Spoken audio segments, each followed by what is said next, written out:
पहले क्वेश्चन की बात करें तो इसमें लिखा हुआ है 7 cos square theta plus 3 sine square theta. तो 7 cos स्क्वायर थीटा को plus 3 sine square theta equal to 4 दिया हुआ है।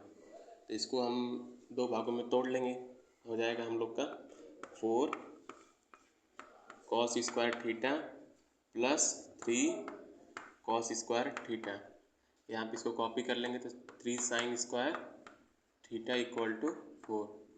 अब यहाँ से दोनों से 3 कॉमन कर सकते हैं, यहाँ से 3 कॉमन हो जाएगा तो यहाँ हो जाएगा यहाँ पे cos square theta plus sine square theta equal to 4। इसकी वैल्यू 1 होती है तो 3 इंटू 1 कितना हो जाएगा, 3 हो जाएगा। तो 4 cos square theta plus 3 equal to 4 हो जाएगा। तो cos square theta equal to हो जाएगा 4 माइनस 3 यानी 1 हो जाएगा। तो यहाँ से लिख सकते हैं cos square theta equal to 1/4। तो फिर तो cos थीटा स्क्वायर है तो अंडर रूट उधर जाके हो जाएगा, तो अंडर रूट 1/4। तो यहाँ से कितना वैल्यू आ जाएगा 1/2।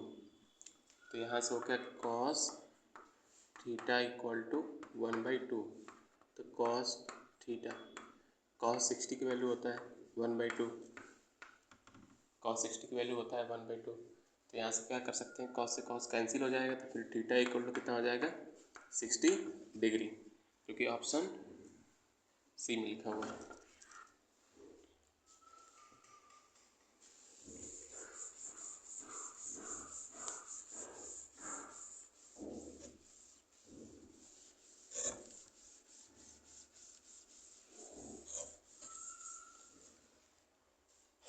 आगे लिखा हुआ है कि the probability of drawing an even prime number out of number from 1 to 30। तो इवन प्राइम नंबर, पहले प्राइम नंबर क्या होता है, जो जिसके बस 2 फैक्टर हो, 1 और वो नंबर खुद। तो प्राइम नंबर लिखे तो होता है 2, 3, 5, 7, 11, 13, 17, 90, 23 और 29। लेकिन प्राइम नंबर जो इवन भी हो, बस एक ही नंबर होता है। तो यहाँ से क्या हो जाएगा, प्रोबेबिलिटी ऑफ इवन नंबर, एक नंबर है आउट ऑफ 30। तो यहाँ से प्रोबेबिलिटी हो जाएगा हम लोग का 1/30, जो कि ऑप्शन ए में है। तो यहाँ से ऑप्शन ए हो जाएगा।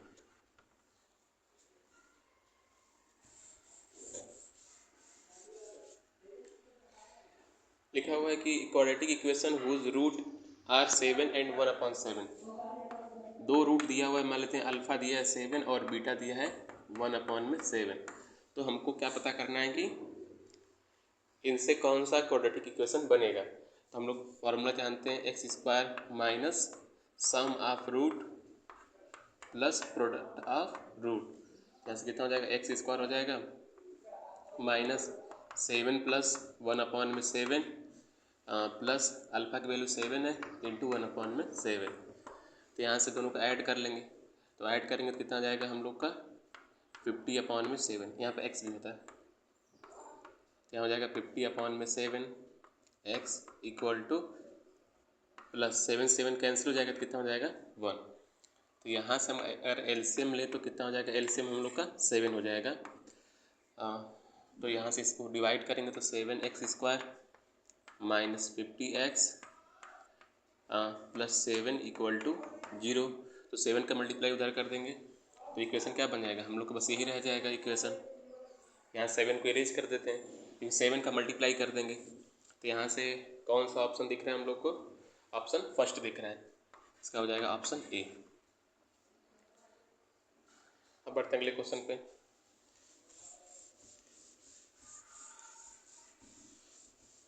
अगले क्वेश्चन लिखा है कि the least number which is a perfect square and divisible by 16, 20 and 50। जब भी लिस्ट नंबर दिया रहता है तो हम लोग क्या निकालते हैं, पहले उनका एलसीएम निकालते हैं। तो 16, 20 और 50 क्या निकाल लेंगे हम लोग, एलसीएम निकाल लेंगे। निकालते हैं 2, 8 हो गया, यहाँ पे 10 हो गया, 25, 2 से 4, 5, 25, फिर 2 से जाएगा 2 5 25, फिर 2 से 1 5 25, 5 से हो जाएगा 1 1 5, फिर 5 से कर लेंगे हम लोग 1 1 और 1। अब मल्टीप्लाई कर लेते हैं, 2 2 जा 4, 4 2 जा 8, 8 2 जा 16, 16 5 जा 80, 80 इंटू 4 कर लेंगे, कितना हो जाएगा 400। अब हमको देखना है कि 400 से कौन सा नंबर डिविजिबल है। तो 4 अगर 100 से देखा जाए तो ए सी और डी, ऑप्शन ए सी और डी 400 से डिविजिबल है। लेकिन 1200 कोई परफेक्ट स्क्वायर नहीं होता, ठीक है, तो ये पहला ऑप्शन कट हो जाएगा। ऑप्शन सी की बात करें तो ये परफेक्ट स्क्वायर होता है, तो इसकी पॉसिबिलिटी मैक्सिमम है कि 3600 हो जाएगा, ठीक है। तो कितना हो जाएगा ऑप्शन सी। और डी भी कोई परफेक्ट स्क्वायर नहीं होता, इसलिए डी भी नहीं होगा।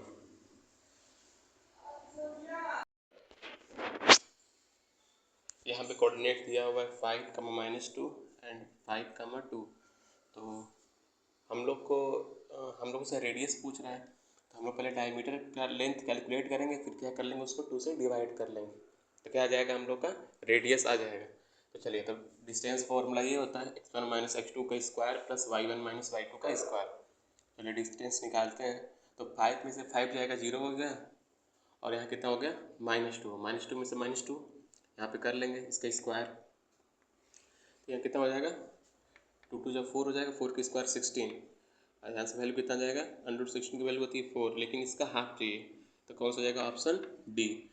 अब देखिए इसमें प्लस -2 भी दिया हुआ है, उसको कंसीडर नहीं करेंगे क्योंकि ये डिस्टेंस पूछ रहा है, तो हम लोग डी के साथ ही जाएंगे, ठीक है।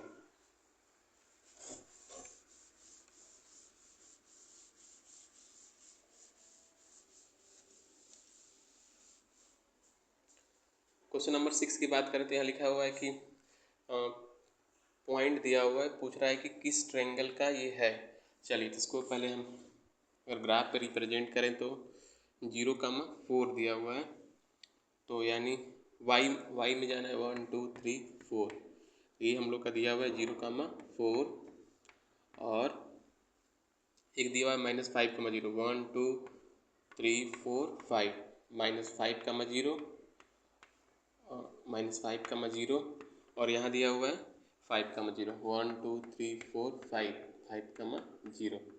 चलिए सबको ज्वाइन करते हैं, तो ज्वाइन करते हैं तो देखिए ये डिस्टेंस हम कितना मालूम हो जा रहा है, ये 5 है और इधर 5, तो टोटल डिस्टेंस कितना हो गया 10 हो गया, डिस्टेंस कितना हो गया 10 हो गया।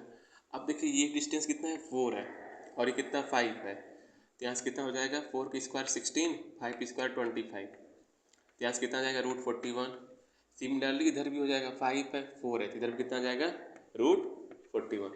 अब यहाँ से क्या हो गया, देखिए दो ट्रायंगल के कोई दो साइड्स क्या है इक्वल है, तो क्या हो जाएगा आइसोसेलेस ट्रायंगल हो जाएगा ऑप्शन बी में, 6 का हो जाएगा बी।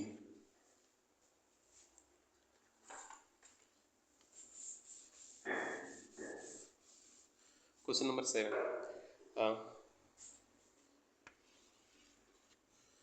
क्वेश्चन नंबर 7 की बात करें तो यहाँ पे कोई टेंजेंट दिया हुआ है, और ये कोई डायमीटर है,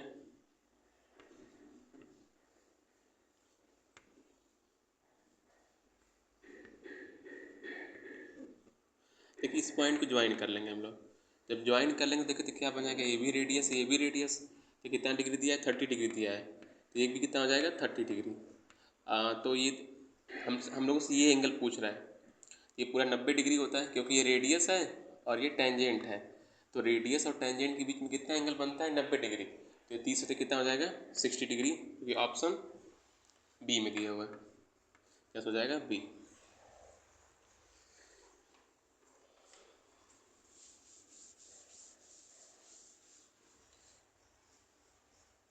आगे देखिए क्या लिखा हुआ है,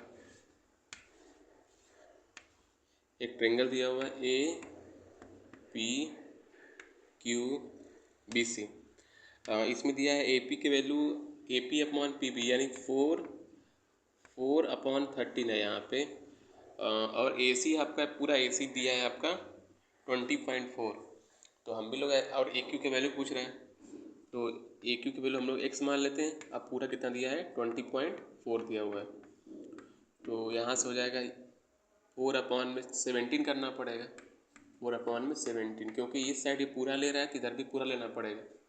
ये कितना हो जाएगा 4/17, इधर हो जाएगा x/20.4, तो दोनों साइड क्रॉस मल्टीप्लाई कर लेंगे तो कितना हो जाएगा 17x = 4 × 20.4, तो x = हो जाएगा 4 × 20.4/17, 17 से कट कर लेंगे, 17 1 × 17 और 17 2 × 34, तो 1.4 × 1.2 × 4 कर लेंगे कितना जाएगा 4.8, क्योंकि ऑप्शन डी में लिखा हुआ है।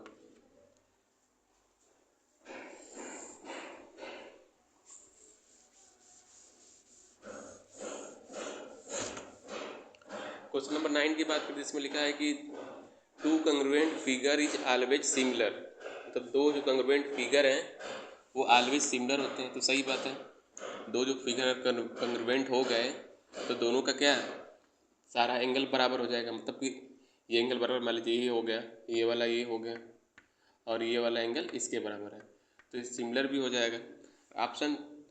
अगर ऑप्शन सेकेंड की बात करें तो लिखा होगा कि a square and rhombus of same area are always similar, तो ये यही ऑप्शन हम लोग का हो जाएगा, क्योंकि ये इनकरेक्ट स्टेटमेंट है, इनकरेक्ट पूछा हुआ है। तो देखिए स्क्वायर है और एक क्या है रोम्बस है, तो सिमिलर का मतलब ये होता है कि साइज बड़ा छोटा चलेगा लेकिन उस सेम टाइप का शेप दिखना चाहिए, दोनों सेम टाइप का भी नहीं दिख रहे हैं, इसलिए क्या हो जाएगा इसका 9th का ऑप्शन बी हो जाएगा, बी।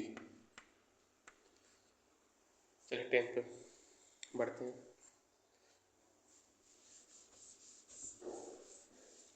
क्वेश्चन नंबर 10 की बात करें तो लिखा है कि sum of exponent of prime factorization of 4004, तो पहले 4004 का प्राइम फैक्टराइजेशन निकालते हैं। 2 हो जाएगा 2 0 0 2, फिर 2 से हो जाएगा कैंसिल, 1 0 0 1, फिर 11 से होगा, 11 9 जा 99, 11 1 जा, फिर होगा 7 से, पहले 7 से करना चाहिए था, चलिए कोई बात नहीं, ऑप्शन वाला सवाल है चल जाएगा। तो यहाँ कितना हो जाएगा 2, देखिए 2 के पावर 2 हो गया और 7 के पावर 1 हो गया, 11 के पावर 1 हो गया और 13 के पावर 1, तो एक्सपोनेंट का सम बोल रहा है, क्या 2 + 1 3, 3 + 1 4, 4 + 1 5, तो यहाँ से कितना हो जाएगा 5, इस ऑप्शन में दिया है ऑप्शन ए।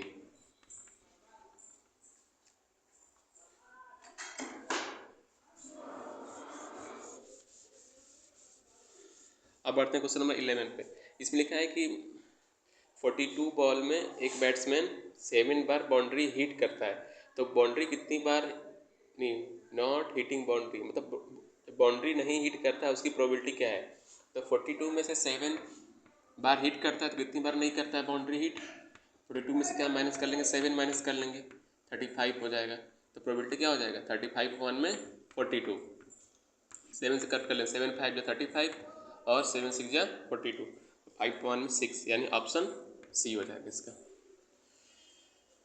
आगे लिखा हुआ है कि कोई सर्कुलर पिज्जा है उसको 5 इक्वल सेक्टर में डिवाइड करना है, क्या करना है 5 इक्वल सेक्टर में, देखिए तो टोटल डिग्री कितना होता है 360, 5 इक्वल सेक्टर में डिवाइड करना है, कितना हो जाएगा 360/5 हो जाएगा, तो डिवाइड कर लेंगे तो 5 7 35, 5 2 10, 72 डिग्री हो जाएगा, जो कि ऑप्शन डी में लिखा हुआ है।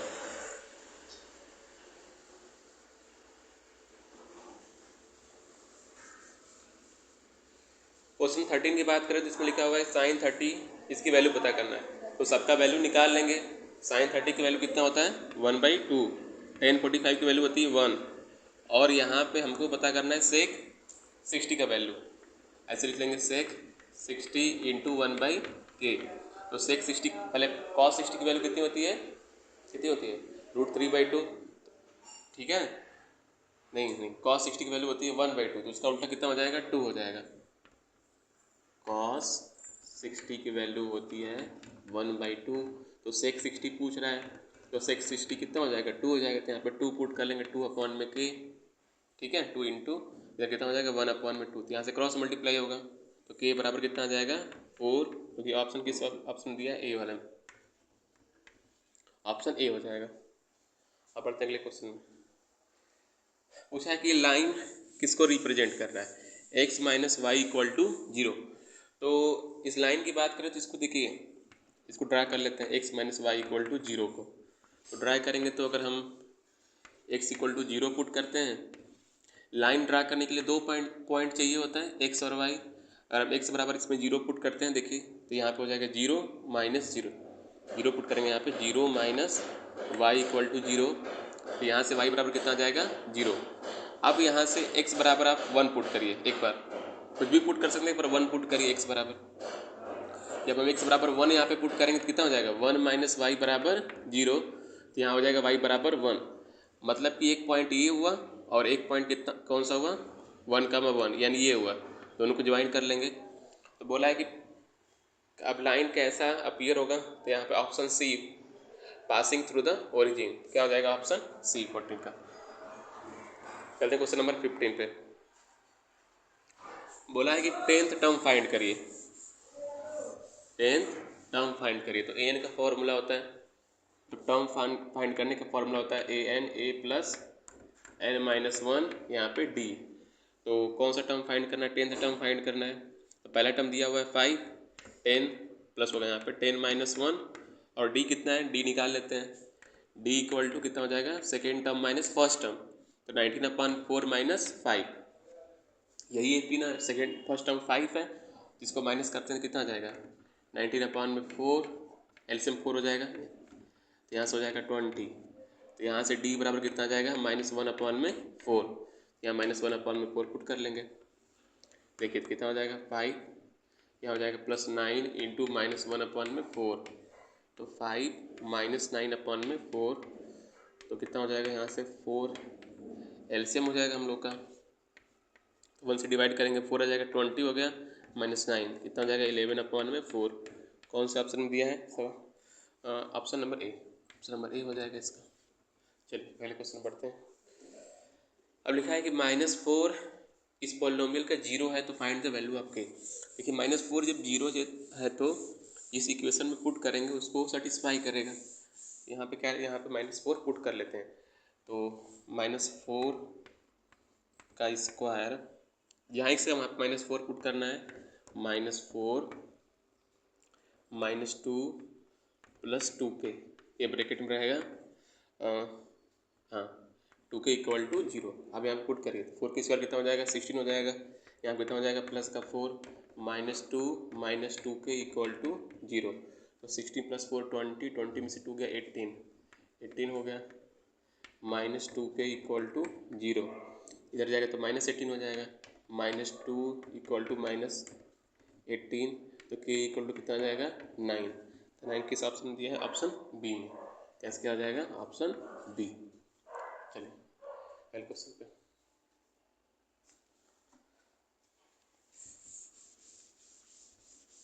अब क्वेश्चन नंबर 17 की बात करें तो इसमें लिखा है कि equation passing parallel to the x axis at a distance of 3 unit below the x axis.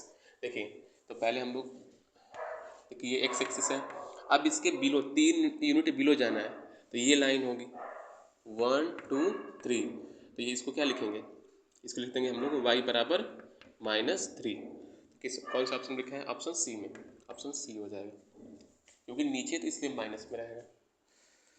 अब आगे आसान सवाल पूछ लिया, एचसीएफ ऑफ 40, 110 एंड 360, तो इसका एचसीएफ निकाल लेते हैं। देखिए अब एक तरीका ये भी है कि इसमें से नंबर देखिए और उसको डिवाइड करिए। अगर आप 40 से देखिए 40 को डिवाइड करेंगे डिविजिबल है, लेकिन 40 से 110 डिविजिबल नहीं है, तो पहला ऑप्शन तो होगा नहीं, ठीक है। अब देखिए सेकेंड ऑप्शन जाते हैं, तो एचसीएफ क्या होता है ना, सबसे छोटा नंबर होता है। अगर हम यहाँ से जो एचसीएफ आएगा 40, 110 और 360 का 40 से कम होना चाहिए, 40 या 40 से कम होना चाहिए, तो 110 वैसे भी नहीं होगा, 360 वैसे नहीं होने वाला।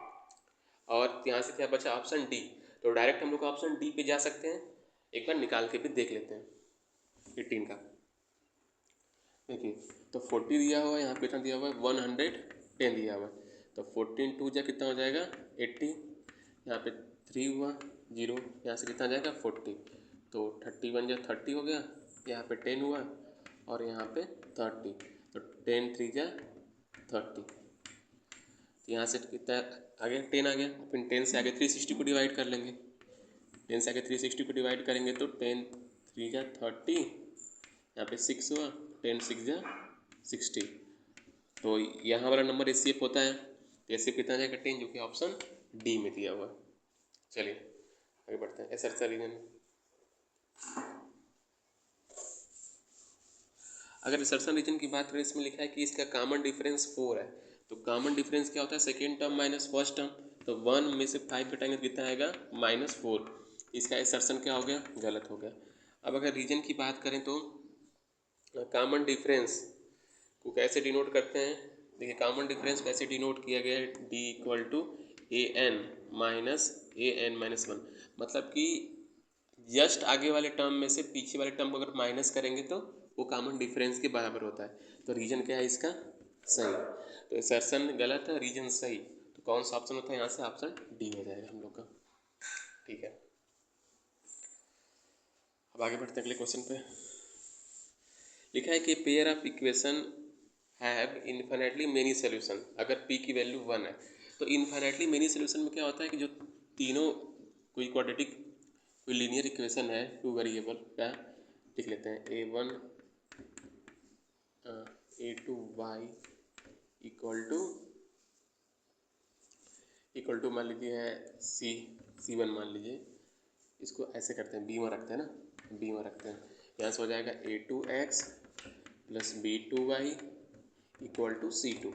तो यहाँ से जब इन्फिनेटली मेनी सोल्यूशन में क्या होता है कि तीनों बराबर होते हैं, a1 बराबर a2, b1 बराबर b2 और c1 बराबर c2। देखिए हमको सॉल्व तो करना नहीं है, ये बोला है सीधे कि p की वैल्यू 1 होगी, तो हम एक बार 1 रख के वहाँ पे देख ही लेते हैं कितना। अगर 1 रखते हैं p की जगह तो कितना हो जाएगा, पहला 1/2 हो जाएगा, फिर कितना हो जाएगा 3/6 हो जाएगा, और फिर कितना हो जाएगा 59/118 हो जाएगा। लेकिन सबको काटेंगे तो 1/2 के बराबर, तो यहाँ से एसर्शन क्या हो जाएगा हम लोग का, सही हो जाएगा। क्योंकि तीनों बराबर, इसको कट करेंगे तो 1/2, इसको भी कट करेंगे तो 1/2, तो एसर्शन क्या हो जाएगा, सही हो जाएगा। अब आगे लिखा है कि pair of linear equation Px 3 have unique solution. तो यूनिक सोल्यूशन बोला है कि P1 नहीं होना चाहिए, ठीक है, क्या बोला है, P1 नहीं होना चाहिए। तो यूनिक सोल्यूशन में क्या होता है कि सब कुछ सेम होगा, बस पहला वाला क्या हो जाता है, कट हो जाता है यूनिक सोल्यूशन के लिए। तो देखते हैं अब P की वैल्यू 1 के अलावा कुछ भी रखना है तो 1 के अलावा 2 रख लेते हैं वहाँ पे, यहाँ पे हम आप क्या पुट कर लेते हैं, 2 पुट कर लेते हैं। तो कितना हो जाएगा 2/2 3/6। देखिए पहला एक क्या हो गया, क्रॉस हो गया ना, ये इसका वैल्यू कितना आ रहा है 1 आ रहा है, इसका वैल्यू आ रहा है 1/2। तो किसका हो जाएगा, यूनिक सोल्यूशन का। तो दोनों सही है, एसर्शन भी सही है इसका और रीजन भी सही है, लेकिन ये एक दूसरे को एक्सप्लेन नहीं कर रहे हैं। पहले में बात करेंगे तो इन्फिनेटली मेनी सोल्यूशन की बात किया हुआ है और इसमें बात किया हुआ है यूनिक सोल्यूशन का। तो दोनों स्टेटमेंट सही है, एसर्शन भी सही, रीजन भी सही है, बट रीजन एसर्शन को एक्सप्लेन नहीं कर रहा है, इसलिए हम किस ऑप्शन के साथ जाएंगे, ऑप्शन डी। ठीक है, चलो अभी